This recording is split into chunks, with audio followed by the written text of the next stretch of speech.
కాసేపే అందరికీ అధ్యక్ష నమస్కారం. అధ్యక్ష, మీరు నాకు అవకాశం ఇచ్చినందుకు చాలా చాలా ధన్యవాదాలు అధ్యక్ష. నాకు ఏం చేయాలనో, ఎట్లా చెప్పాలనో, ఏం చేయాలనో అర్థమైంది లేదు అధ్యక్ష. నేను పాలు అమ్మిన అధ్యక్ష, పువ్వులు అమ్మిన అధ్యక్ష, పెద్ద పెద్ద విద్యా సంస్థలు తెరిచిన అధ్యక్ష. ప్రపంచంలోనే, భారతదేశంలోనే పెద్ద విద్యా సంస్థలు తెలంగాణ ఎవరికైనా ఉన్నాయంటే అవి మల్లారెడ్డికి ఉన్నాయి అధ్యక్ష.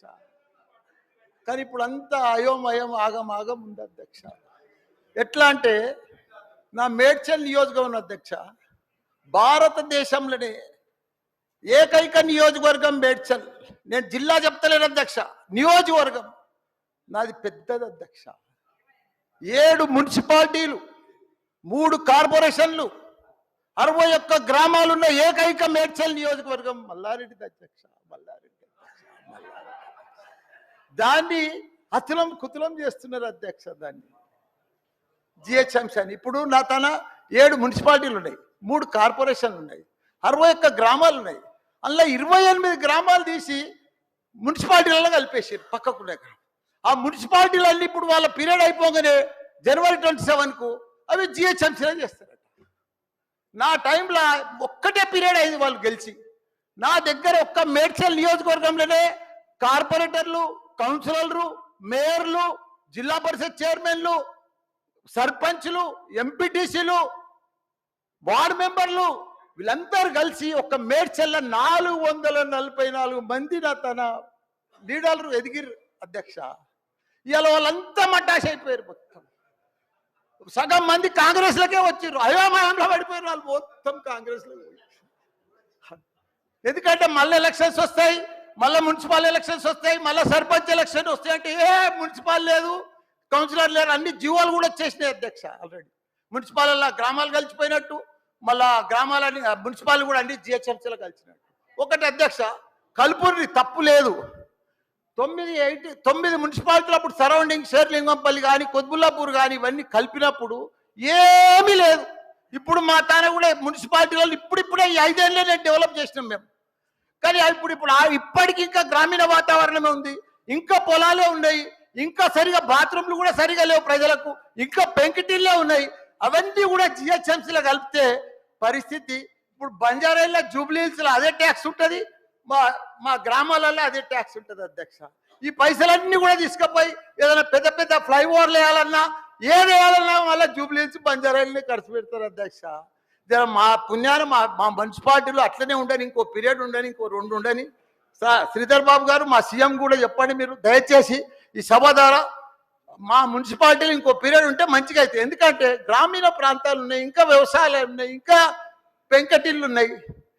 మనం అన్ని ఇప్పుడు అన్ని కూడా జిహెచ్ఎంసీలో కలిసినట్టు. గ్రామర్ రూరల్ లేదు, ఎంపీటీసీ లేదు, సర్పంచ్ లేడు, కౌన్సిలర్ లేడు, ఓన్లీ కార్పొరేటర్. అది కూడా 20-30 వేలకు ఒక్కరు అవుతారు. 444 మంది పోయి 40 మంది కూడా గారు 8-10 మంది అవుతారు నా నియోజకవర్గం. 6,48,000 ఓట్లు ఉన్నాయి అధ్యక్ష.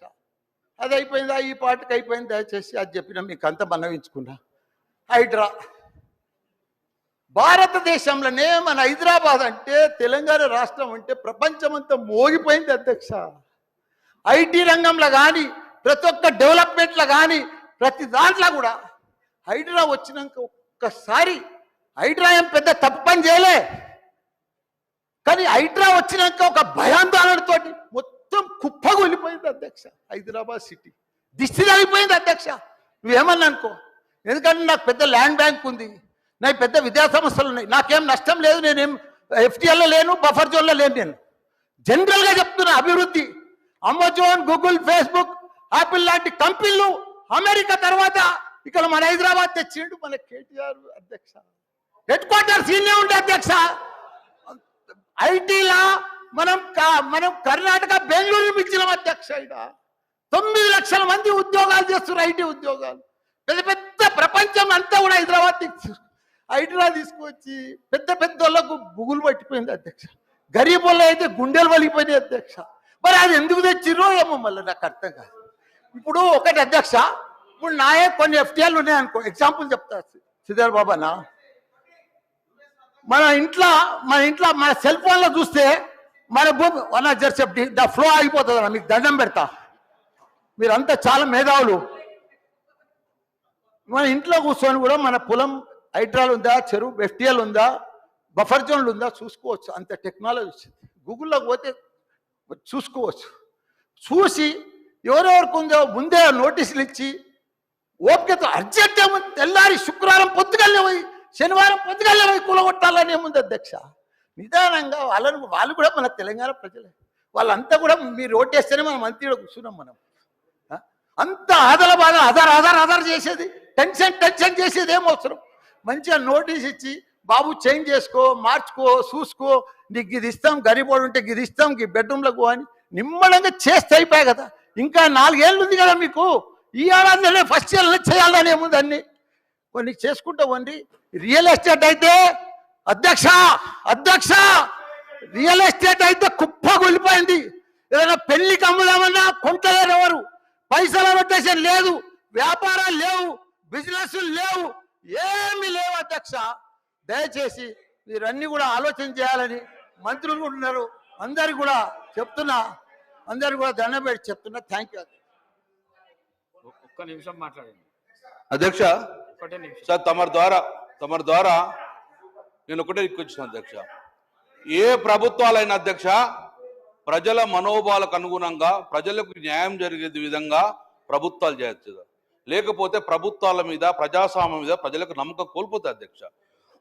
ఇందులో కరీంనగర్ జిల్లాలో, కరీంనగర్ కాన్స్టిట్యున్సీలో, నా కాన్స్టిట్యున్సీలో అధ్యక్ష, కరీంనగర్ మున్సిపల్ కార్పొరేషన్లో 4 గ్రామాలు కలిపారు అధ్యక్ష.